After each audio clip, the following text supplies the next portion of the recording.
Meyer, who has written the Twilight series and its latest, Breaking Dawn. Thank you so much for being here. Oh, thank you for having me. Breaking Dawn has had huge sales this week, and there have been midnight release parties. How has it been for you? It seems like it's been insane. It's been a really busy week. We didn't get to be there for the midnight parties and all of that, but I watched a lot of it on YouTube just to see what was going on. You're following everything on the internet? Oh, yeah. Fan reaction to Breaking Dawn has been wild in both directions. There have been, like, I love this book, and some people who are, I have questions about this book. Right. Why do you think that is? Well, I've actually named it the Rob effect. For some reason, and I don't know, it just seems like the fans take a couple days to get used to something. And it was most obvious when they announced who was going to be playing Edward, and everyone freaked out. And there was all this online controversy, and now everyone completely loves Rob.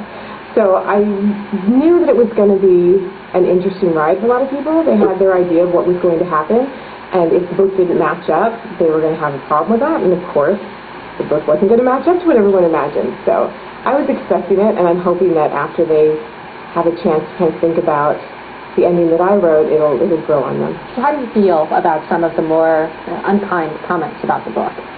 Well, I haven't read all of them. It's kind of rough when you're on tour. There's a lot emotionally to deal with anyway, and being with my family, and I didn't want to add too much to that, but it's hard. You want everyone to love it. You want people to be happy with the story because they care about the characters. But then in the end, it was what I wanted to do, and that has to be enough for me. It can't be about what everyone else wants. So that's the question. Was this the book that you'd always been envisioning? Oh yeah, there's a rough draft of this book that I finished in February of 2004, so a year and a half before Twilight ever came out. It's very much what I always intended to do. Fans already know that Bella and Edward get married in this one. That's not much of a spoiler. But a lot of people tend to use weddings as the big finale for a book. But you started with it. Why? Well, I guess art reflects life, right? Marriage is not the end. Marriage is sort of a huge beginning, and everything changes, and you have a new world to adapt to. And I had really explored the world before that with Bella and Edward, and it was time for them to progress. And some people are saying that they think the honeymoon is a little too racy, that there are people who think that there is no such thing. Me too. How did you strike that balance? I went with what I was comfortable with and what I felt like needed to be in the story, and what I wanted to leave up to my own imagination and to other people's.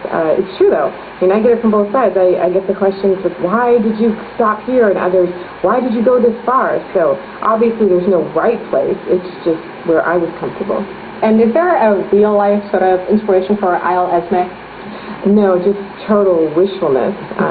I've always really loved the idea of private islands, and so I did a little research on the ones that are off South America, and, it's just a nice dream. Back and forth over whether the Twilight mythology specifically forbids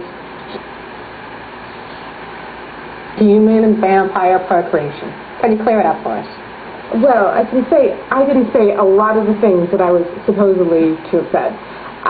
It was kind of an interesting year because I've always known the outcome, what was going to happen with this plot, and I saw all these quotes attributed to me. No, it's impossible for vampire men to have a baby with a female human partner. It's not possible because of this and that, and Stephenie said this, and this is why it's not, and I'm thinking I never said that.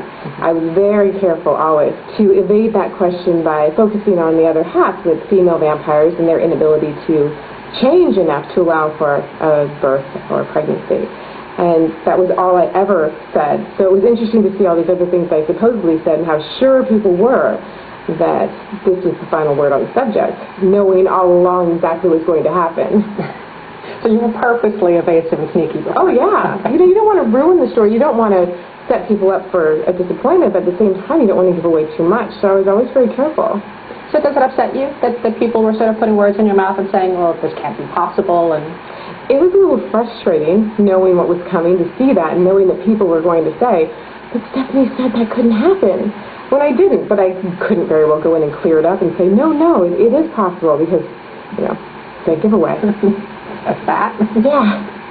When Bella first calls Rosalie after she discovers that she's pregnant, I swear I thought she was asking her to help her escape. Was that ever a consideration? No.